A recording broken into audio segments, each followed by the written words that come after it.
Okey,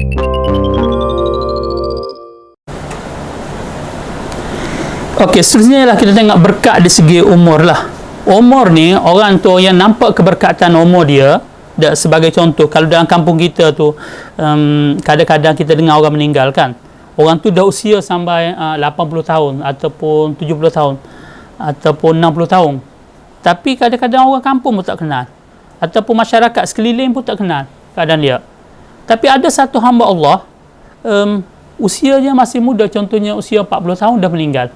Tapi dalam tempoh 40 tahun sebelum dia meninggal tu, dia selalu pergi masjid, selalu bergaul dengan masyarakat, selalu bersedekah, selalu bergaul setiap majlis ada bersama dengan masyarakat.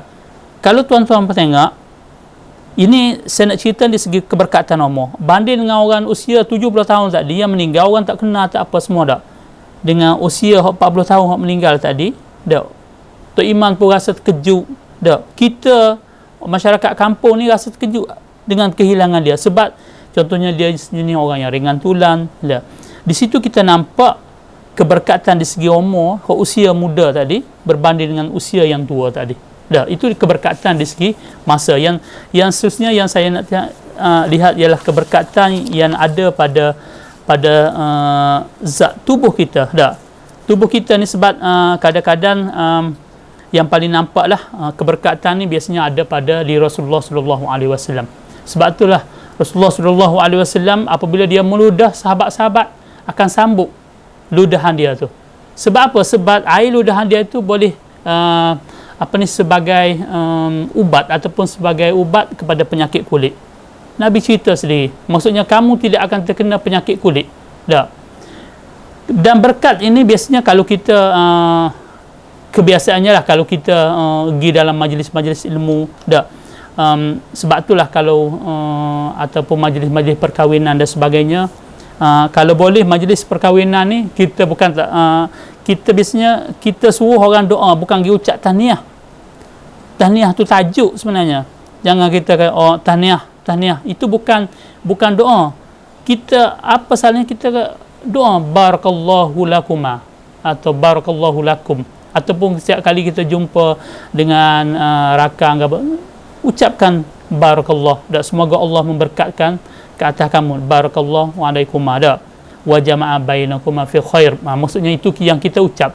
Contohnya dalam 1000 orang tetamu ad-dhaif yang mari tu, seorang-seorang ucap kalau 1000 orang ucap, mungkin ada di kalangannya ada orang kata wali dan sebagainya yang ada dalam kumpulan tu. Sebab itulah keberkatan itu juga biasanya ada pada orang alim, lebih-lebih lagi kepada orang yang sentiasa dekat dengan Allah Subhanahu Wa Taala. Tuan-tuan saudari yang dikasihi sekalian, saya nak sambung conclusion ataupun daripada ayat subhanallazi asra bi 'abdihi lailan minal masjidil haram ilal masjidil aqsa allazi barakna haulahu linuriyahu min ayatina innahu samiul basir. Okey, daripada ayat itu sebenarnya setiap kita kata setiap peristiwa yang berlaku kepada Rasulullah sallallahu alaihi wasallam ini yang paling penting ialah peristiwa Isra' dan Mi'raj ini adalah merupakan mukjizat. Ini mukjizat kedua. Mukjizat pertama Al-Quran. Mukjizat yang Allah kurniakan kepada para rasul. Kalau kita tengok kenapa Nabi diisrakan? Sebab apa Nabi diisrakan? Dia ada beberapa perkara lah. Antaranya ialah salah satu daripada berasaskan kepada ulama sirah dan pakar-pakar sejarah yang mengkaji. Dia kata ada empat faktor yang menyebabkan Allah Subhanahu Wa Taala menjemput Nabi untuk berjumpa dengan Allah Subhanahu Wa Taala melalui Isra' dan Mi'raj ni. Yang pertama ialah kita tengok Nabi ni dia berlaku, kita tengok kewafatan Sayyidatina Khadijah ataupun tahun itu dipanggil sebagai Amul Hazn, tahun duka cita. Tahun duka cita sebab kewafatan ataupun kematian Sayyidatina Khadijah, orang yang paling hampir dengan Rasulullah, tulang belakang Rasulullah. Sebab itulah Rasulullah sallallahu alaihi wasallam kata sendiri, aku direzekikan cinta dan sayang kepada Khadijah. Maksudnya kasih sayang kepada Khadijah tu nak banding dengan orang lain tak boleh. Walaupun isteri-isteri lain tu, perbandingan kasih sayang Rasulullah bersama dengan Khadijah adalah luar biasa, tak sama dengan kasih sayang kepada isteri-isteri yang lain lah. Dan kita tengok sebab apa? Sebab Khadijah ni sumbangan besar dia, seorang yang hartawan. Seorang hartawan. Dan Sayyidatina Khadijah sendirilah orang yang mana yang membenarkan waktu orang lain menolak Rasulullah, ajaran Rasulullah, tapi Sayyidatina Khadijah ialah orang yang membenarkannya. Dan Sayyidatina Khadijah ialah seorang hartawan, dan kalau kita tengok zuriat pun boleh Sayyidatina Fatimah kita tengok boleh daripada hasil daripada perkahwinan dengan Sayyidatina Khadijah. Jadi kita tengok pengorbanan Sayyidatina Khadijah ini ialah terlalu besar kepada Rasulullah. Jadi apabila Sayyidatina Khadijah wafat, maka Rasulullah sallallahu alaihi wasallam rasa seolah-olah orang kata kalau orang kata supaya tak ada tangan, umpama gitulah, umpama yang berlaku kepada Rasulullah sallallahu alaihi wasallam. Dan kita tengok daripada situlah kita tengok maka apabila Sayyidatina Khadijah meninggal, dan sebab Sayyidatinahnya sebagaimana saya sebut tadi, orang yang menenangkan Rasulullah dan orang yang mengiyakan Rasulullah waktu Rasulullah menerima wahyu, siapa yang bersama dengan siapa yang bersama Rasulullah ialah Sayyidatina Khadijah. Bawa pergi jumpa Mughirah, sepupu dia yang melihat tentang mimpi Rasulullah, tentang wahyu yang diturunkan kepada Rasulullah. Dan orang yang selalu orang kata yang backup lah, orang yang bersama dengan Rasulullah sallallahu alaihi wasallam. Dan yang kedua juga ialah Rasulullah sallallahu alaihi wasallam, kita tengok faktor yang kedua berlakunya Isra' dan Mi'raj ialah kerana Rasulullah sallallahu alaihi wasallam juga kehilangan bapa saudaranya, iaitu Abu Talib. Abu Talib ni ialah pemimpin ataupun pemimpin Mekah, orang yang berkuasa. Jadi apabila Abu Talib meninggal, maka kita tengok orang Quraisy ni sudah mula berani untuk mengkhianati Rasulullah sallallahu alaihi wasallam. Dan daripada situlah Rasulullah sallallahu alaihi wasallam cukup sayang kepada bapa saudara dia ni. Kita tengok saat-saat waktu kematian. Ada satu yang menceritakan bagaimana waktu Abu Talib meninggal, Rasulullah sallallahu alaihi wasallam waktu saat yang nazat, Rasulullah sallallahu alaihi wasallam kata, ya ummi, kul la ilaha illallah, wahai bapa saudaraku, sebutkanlah kalimah la ilaha illallah supaya aku boleh berhujah di akhirat nanti. Apa yang bapa saudara Nabi jawab? Berapa kali Nabi sebut tapi akhirnya dia tak sebut. Aku tidak mahu sebut, sebab dia kata, sebab apa? Takut orang kata dia meninggal agama nenek moyang dia. Dia panggil takut tinggal agama nenek moyang dia. Sebab Abu Lahab, Abu Jahal, semua tu yang sentiasa mengancam. Contohnya kau sebutlah Abu Talib, nanti kau ni engkau telah membelakangi agama nenek moyang kita. Dia pegang sangat kepada tu. Yang akhirlah sehinggalah kita ingat, sehingga akhirlah ya kita tengok sehingga Abu Talib sendiri meninggal. Ya, Abu Talib kata, ya Muhammad, bal amutu ala dinihi abahu. Dia kata, biarkanlah aku mati dalam agama nenek moyang aku. Sampai ke situ sekali Abu Talib kata sebab. Dan daripada situlah kalau kita tengok, maka Allah Ta'ala turun ayat, innaka la tahdi man ahabbat walakinna Allah la yahdi man yasha. Maksudnya, wahai Muhammad, engkau tidak boleh memberi petunjuk kepada orang yang engkau sayangi. Tapi Allah Subhanahu Wa Ta'ala lah yang boleh memberi petunjuk kepada siapa yang dia kehendaki. Kalau kita tengok di sini, ialah walaupun Rasulullah sallallahu alaihi wasallam berusaha dah untuk supaya bapa saudara dia ni supaya Islam, tapi dah dia tetap ataupun dengan pendirian dia sebab dia melihat agama nenek moyang dia itu lebih penting. Dah sebab itulah kita tengok berasaskan kepada peristiwa ini Rasulullah cukup sedih kerana bapa saudara yang bersama dengan beliau, orang yang mempertahankan beliau, akhirnya mati bukan dalam agama Islam. Begitu juga kita tengok bagaimana yang berlaku juga kepada serangan fizikal yang menyebabkan Rasulullah SAW dijemput oleh Allah untuk Isra dan Mi'raj. Serangan fizikal ni biasanya berlaku kepada Rasulullah SAW dan juga para pengikutnya. Kita tengok pengikut Nabi, Habab, Sumayyah dibunuh dah. Siapa dia lagi? Bilal kena seksa dan sebagainya dah. Apabila Abu Talib meninggal, jadi pemimpin-pemimpin Quraisy, puak-puak Quraisy sudah berani untuk bertindak terhadap Rasulullah SAW dan pengikutnya. Ada serangan mental dan sebagainya. Bahkan ada yang menceritakan hampir 3 tahun dah kedai ditutup, maksudnya tidak berjual beli kepada sama orang Islam. Maksudnya orang Islam nak membeli tak boleh. Sehingga ada satu riwayat menceritakan bahawa pengikut orang Islam ni sehingga makan daun kayu dan kulit-kulit kayu. Sampai saat itu sekali lah kalau kita tengok dari segi itu satu pengorbanan yang besar lah sebagai seorang Islam berbanding dengan kita hari ni, mungkin tak sampai ke tahap itulah. Dan peristiwa yang besar yang sekali lah ini apabila Rasulullah SAW ingin berdakwah ke Taif.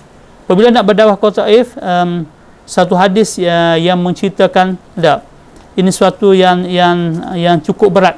Rasulullah SAW waktu itu Rasulullah SAW dilontar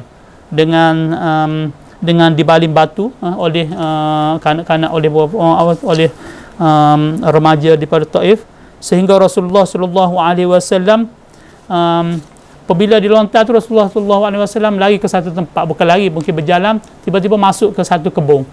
Masuk di satu kebun. Waktu itulah Rasulullah SAW mengangkat tangan dan berdoa kepada Allah Subhanahu Wa Taala supaya Rasulullah SAW tidak minta supaya kena bala dan sebagainya. Kalau tengok pada sini bagaimana Rasulullah SAW waktu itu Malakul Jibal datang untuk mengundang atau bagi tawaran kepada Rasulullah SAW untuk hempah bukit kepada penduduk Taif. Tapi Rasulullah SAW kata mungkin ada di kalangan mereka ni ada orang yang beriman, nanti akan ada beriman. Kalau kita tengok waktu Rasulullah keluar daripada Taif, Rasulullah masuk satu kebun, waktu tu kebun yang orang Quraisy, tapi penjaga dia waktu itu ialah Hadas, kalau tak silap saya. Hadas tiba-tiba waktu Rasulullah SAW berdoa, Allah Ta'ala makbulkan doa penduduk makbulkan doa. Akhirnya tuang kebun tu pelawa supaya Rasulullah SAW makan anggur lah. Hadas pekerja dengan orang Quraisy itu bawa bawa anggur kepada Rasulullah SAW. Waktu Rasulullah nak makan, Rasulullah SAW mengucap Bismillahirrahmanirrahim. Hadas terkejut. Hadas tanya, kalimah apa yang kau ucap tu tak? Dan Hadas ni kalau tengok akhir masuk Islam lah, kalau tengok sejarah dia bagaimana kalau tengok bagaimana penduduk Taif yang Rasulullah berdakwah, tak ada seorang pun yang masuk Islam. Waktu tu Rasulullah SAW waktu dilontar dengan batu dan sebagainya, siapa yang bersamanya? Waktu dia bersamanya ialah anak angkat Nabi, anak angkat Nabi Muhammad SAW yang selalu mempertahankan diri dia lah, kiri kanan daripada dilontar oleh batu dan sebagainya. Tuan-tuan sesedari yang dihormati dan dikasih sekalian, kita tengok daripada mukjizat apa yang kita nak lihat di sini ialah daripada saya nak cuba bawa sedikit ialah mukjizat masa yang Allah Subhanahu Wa Taala kurniakan kepada Rasulullah SAW. Maksudnya kalau kita tengok mukjizat masa, yang pertama sekali kita tengok tempoh perjalanan Rasulullah. Luar biasa. Kalau zaman sekarang dengan tempoh perjalanan yang jarak jauh tapi boleh sampai jangka masa yang begitu pantas. Dan juga kita tengok juga daripada situ ialah jarak masa yang dibawa oleh Allah Subhanahu Wa Taala terhadap umat terdahulu. Maksudnya kalau kita macam Doraemon lah, dia cerita akan datang dan cerita yang terbelakang. Tapi kita tengok kehebatan, kita tengok daripada peristiwa ini, mukjizat ini yang paling penting. Mukjizat masa yang disebut di sini, bagaimana Allah Subhanahu Wa Taala tunjukkan peristiwa yang akan datang melalui perjalanan Isra' Mi'raj, dan juga peristiwa yang sudah berlaku, masa yang telah berlaku lah. Dan daripada situlah kita tengok daripada peristiwa Isra' Mi'raj, Nabi Muhammad sallallahu alaihi wasallam didatangi oleh Buraq, datang oleh Buraq, dan Rasulullah bersama Jibril, malaikat Jibril alaihissalam, menunggang Buraq. Kalau kita tengok peristiwa awal, bagaimana Buraq itu didatangi kepada Rasulullah sallallahu alaihi wasallam. Buraq ni sejenis binatang, orang kata lebih besar sikit daripada keldar, lebih kecil sikit daripada kuda. Buraq ni dia dah lama, kalau ikut waktu dia diciptakan, malaikat dah cerita kepada dia, sungguhnya engkau suatu hari nanti akan dinaiki, ditunggangi oleh oleh orang yang terpuji, iaitu Rasulullah sallallahu alaihi wasallam. Jadi Buraq ni waktu Nabi nak naik, tiba-tiba dia agak liar sikit. Lalu malaikat Jibril tepuk, dia kata, inilah orang yang engkau rindu selama ini. Akhirnya Buraq itu rasa dalam keadaan malu. Dan Rasulullah sallallahu alaihi wasallam bersama dengan malaikat Jibril, maksudnya daripada Masjidil Haram ilal Masjidil Aqsa alladhi. Jadi sepanjang perjalanan tu, linuriyahu min ayatina, Allah Taala tunjukkan tanda-tanda kebesaran. Di antara yang saya cuba nak bawa di sini ialah beberapa perkara yang dapat dilihat untuk sepanjang, mungkin sebagai sedikitlah untuk renungan kita. Yang pertama sekali ialah Rasulullah sallallahu alaihi wasallam, waktu dalam perjalanan tu Rasulullah sallallahu alaihi wasallam tengok satu kumpulan yang sedang makan buah yang berduri. Ni yang buah yang berduri. Jadi daripada buah berduri tu, maksudnya makan, lepas tu hancur perut dan sebagainya. Dan akhir sekali makan pula. Lalu Rasulullah sallallahu alaihi wasallam tanya kepada Jibril, siapa kumpulan ini? Maka Jibril kata, ini adalah mereka yang tidak mahu mengeluarkan zakat kepada kumpulan ini. Dan seterusnya ialah pergilah kepada perjalanan seterusnya ialah sehinggalah sampai ke satu tempat dan tengok pula satu kumpulan. Satu kumpulan ni ada yang lelaki yang ada daging bersih di sekitar dia, tetapi memilih daging yang busuk untuk makan lah. Kalau tengok yang sebelah tu ada daging yang bersih, yang segar dan sebagainya, tapi nak pilih juga nak makan daging yang kotor. Akhirnya saya cuba ringkas dan kita cuba tengok yang utama. Akhirnya Rasulullah sallallahu alaihi wasallam berjalan, dan Rasulullah sallallahu alaihi wasallam nampak satu kumpulan. Ini yang paling penting, tuan-puan, sebagai kita sebagai seorang Islam. Satu kumpulan ini kerja dia cucuk tanam dia.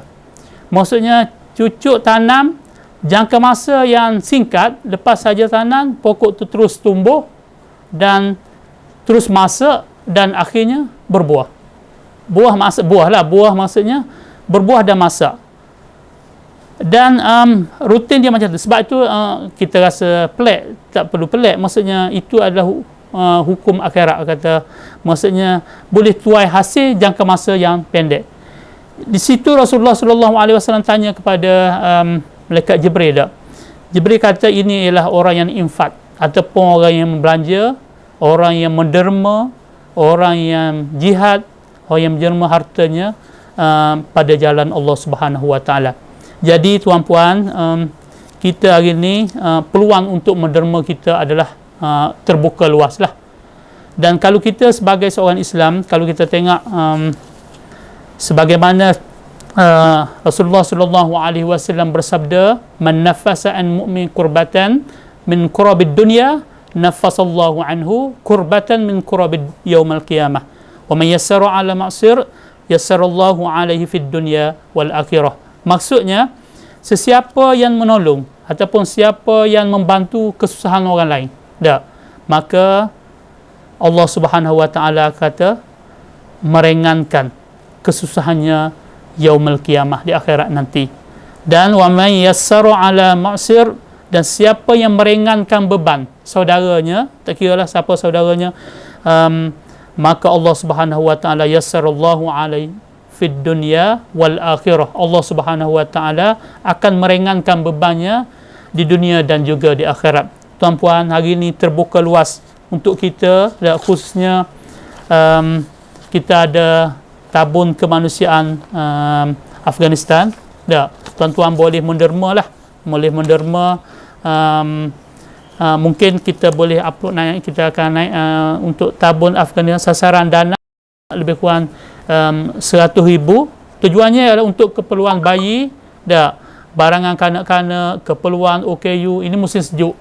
Tuan-tuan bayangkanlah, kalau kita duduk di Malaysia ni dengan darjah, kalau mungkin di awal Januari baru ni, ataupun kita mungkin suhu kita tak mencapai angka bawah kosong, tapi ini kadang-kadang bawah kosong. Kita kalau 10 pun rasa dah tak boleh hidup dah. Tapi bayangkanlah tuan-puan, mereka ini hidup dalam tanpa pakaian yang sesuai, itulah boleh menyebabkan peningkatan kematian dan sebagainya. Kita boleh bantulah, contohnya untuk pembelian alat pemanas.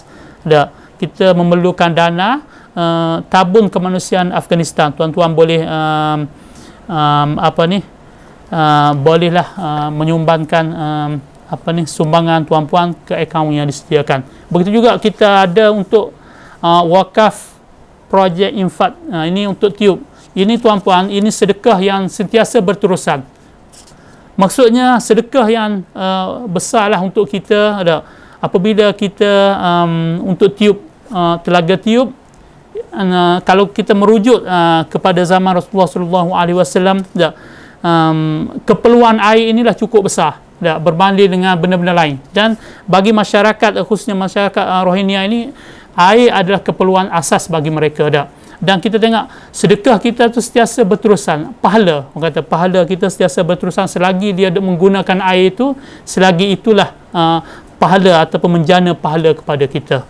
Tuan-puan, kita boleh daripada situlah kita ambil daripada hadis Rasulullah sallallahu alaihi wasallam. Begitu juga kalau kita tengok usaha yang dilakukan oleh pihak Irish ini, dan perumpamaan yang kalau kita bersedekah, wa masalul ladzina yunfiqu amwalahum fi sabilillah. Ini ayat yang selalu kita baca. Umpama kita bersedekah daripada 7 biji, daripada 7 tangkai, 7 biji 700, akhirnya bertambah. Dan Allah Taala kata wallahu yudha'ifu liman yasha. Maksudnya daripada 7 tangkai kepada 100 benih. Maksudnya bukan itu saja, Allah Taala kata wallahu yudha'ifu liman yasha. Allah Taala akan menambahkan lagi. Maksudnya Allah Subhanahu Wa Taala akan memberi lebih lagi daripada itu. Insya-Allah tuan-puan, dengan usaha cakna daripada Irish ini, mudah-mudahan diberkati oleh Allah Subhanahu Wa Taala, dan kita sama-sama untuk menderma, sama-sama kita membantu saudara-saudara kita, khususnya di Rohingya dan di beberapa negara di Palestin dan sebagainya, di Yaman dan sebagainya, untuk meringankan beban saudara-saudara kita.